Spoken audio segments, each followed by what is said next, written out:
শান্তির রান্নাঘরে রান্না হবে মটন কষা।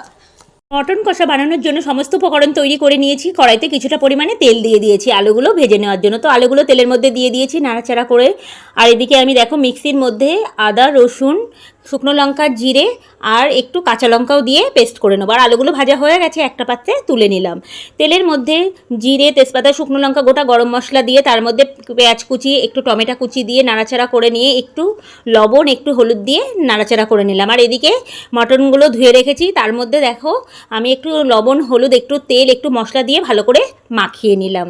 আর এইদিকে আমার পেঁয়াজ আর টমেটোটা ভাজা হয়ে গেছে, তার মধ্যে মশলাটা দিয়ে দিয়েছি। দিয়ে তার মধ্যে একটু কাশ্মীরি লঙ্কার গুঁড়ো দিয়ে লবণ, হলুদ দিয়ে ভালো করে নাড়াচাড়া করে নিলাম। মশলা থেকে যখন তেলটা ছেড়ে দিয়েছে, ম্যারিনেট করে রাখা মটনটাকে দিয়ে দিয়েছি। দিয়ে ভালো করে নাড়াচাড়া করে নিয়ে একটু ঢাকা দিয়ে দিলাম। তারপরে যখন মাংসটা কষা হয়ে গেছে, তার মধ্যে পরিমাণ মতন জল দিয়ে ঢাকা দিয়ে দিয়েছি। কিছু সময় পরে দেখো বন্ধুরা, আমার মটন তৈরি।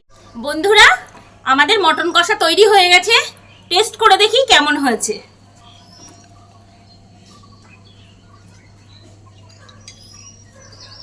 কেমন? খুব সুন্দর।